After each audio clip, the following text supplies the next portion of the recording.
আমরা তো সারাক্ষণ মহাকাশের দিকে তাকিয়ে থাকি তাই না? গ্রহ, নক্ষত্র, কত রহস্য।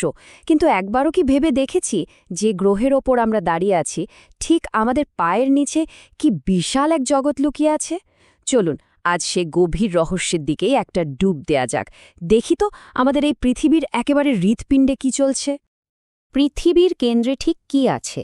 এই প্রশ্নটা কিন্তু আজকের নয়, সেই প্রাচীনকাল থেকে শুরু করে আজকের দিন পর্যন্ত কত বিজ্ঞানী, দার্শনিক, লেখকদের যে ভাবিয়েছে তার কোনো শেষ নেই।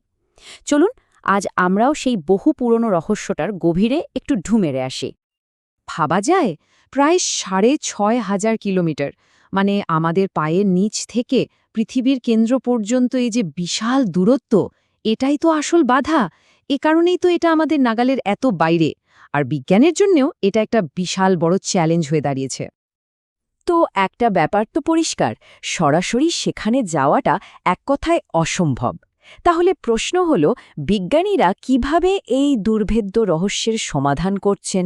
তাদের হাতে কি এমন কোনো বিশেষ উপায় আছে? আসলে কেন্দ্রের দিকে তাপমাত্রা সূর্যের পৃষ্ঠের চেয়েও বেশি, আর চাপ এতটাই ভয়ঙ্কর যে পরিচিত যে কোনো জিনিসকে এক মুহূর্তে একেবারে গুঁড়ো করে দেবে। মানে সরাসরি গিয়ে দেখার তো কোনো প্রশ্নই ওঠে না।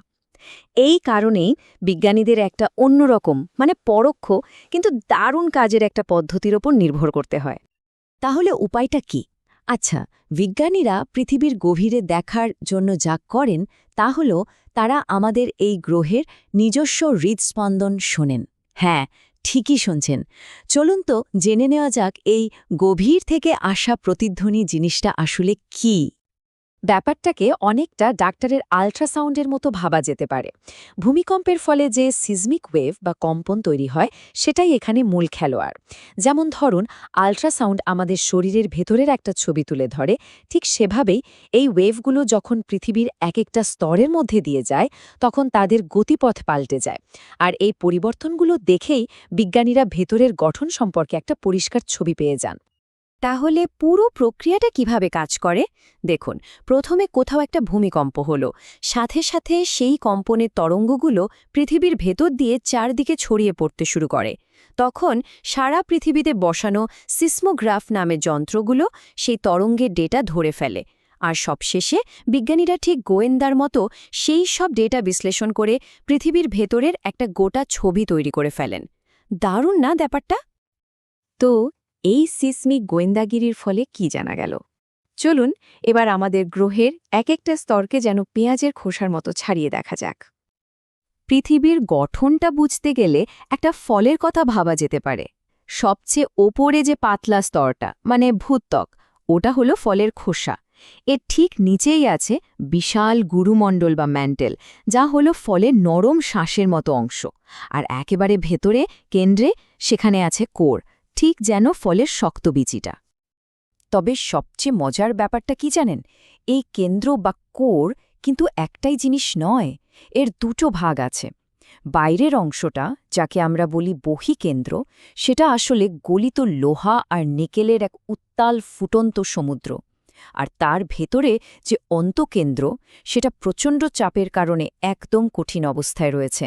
আর এই দুটো স্তরের কাজও কিন্তু একদম আলাদা, যা আমাদের টিকে থাকার জন্য খুবই জরুরি।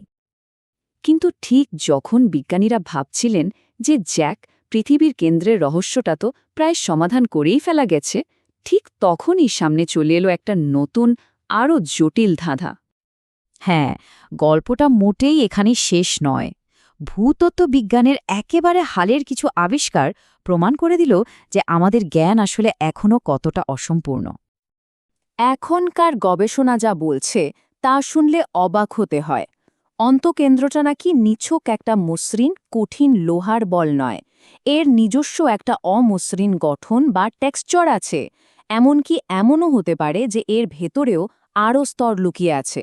ভাবুন তো, এই একটা আবিষ্কার আমাদের এতদিনের সব ধারণাকে কেমন ওলটপালট করে দিয়েছে।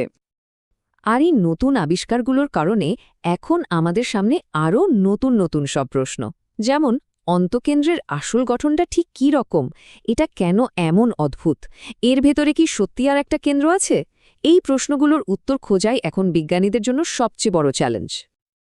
আচ্ছা, এত সব তো গেল বিজ্ঞানের কথা, কিন্তু প্রশ্ন হল, এত গভীরে কি হচ্ছে না হচ্ছে তা দিয়ে আমাদের কি হবে? মানে পৃথিবীর পৃষ্ঠে আমাদের জীবনের সাথে এই কেন্দ্রের সম্পর্কটা ঠিক কোথায়? উত্তরটা লুকিয়ে আছে পৃথিবীর চৌম্বক ক্ষেত্রে। ওই যে বলেছিলাম তরল বহিঃকেন্দ্রের কথা, ওটা আসলে একটা বিশাল ডায়নামোর মতো ঘটছে, আর সেই ঘূর্ণনের ফলেই তৈরি হচ্ছে একটা চৌম্বক ক্ষেত্র। এটাই আমাদের গ্রহের অদৃশ্য কিন্তু অকল্পনীয় শক্তিশালী এক রক্ষা কবচ। এর গুরুত্বটা বুঝতে হলে শুধু পৃথিবী আর মঙ্গলের দিকে তাকালেই হবে। দেখুন, পৃথিবীর কেন্দ্রটা সক্রিয়, তাই এর একটা শক্তিশালী চৌম্বক ক্ষেত্র আছে, আর তাই এখানে জীবন টিকে আছে। উল্টো দিকে মঙ্গলের কেন্দ্রটা একসময় নিষ্ক্রিয় হয়ে গেছে, এর চৌম্বক ক্ষেত্রও প্রায় নেই বললেই চলে। ফলাফল, মঙ্গলের মাটি আজ একটা প্রাণহীন, অনুর্বর মরুভূমি। এই রক্ষা কবচটাই কিন্তু আমাদের সূর্য থেকে ছুটে আসা ভয়ঙ্কর সৌরঝড় আর মহাকাশের মারাত্মক রেডিয়েশন থেকে বাঁচিয়ে চলেছে। সত্যি বলতে, এই চৌম্বক ক্ষেত্রটা যদি না থাকত, তাহলে পৃথিবীর বায়ুমণ্ডল কবেই উবে যেত, আর এখানে প্রাণের কোনো অস্তিত্বই থাকত না। সুতরাং বুঝতেই পারছেন, পৃথিবীর কেন্দ্রটা শুধু একটা ভূতাত্ত্বিক আলোচনার বিষয় নয়, এটা আক্ষরিক অর্থেই আমাদের অস্তিত্বের রক্ষা কবচ। আর এটা আমাদের বারবার মনে করিয়ে দেয় যে গ্রহটার উপর আমরা বাস করছি তার সম্পর্কে আমরা আসলে কতটুকুই বা জানি। কে জানে, আমাদের এই পায়ের নিচেই আরও কত বিস্ময়, কত রহস্য আমাদের জন্য অপেক্ষা করছে।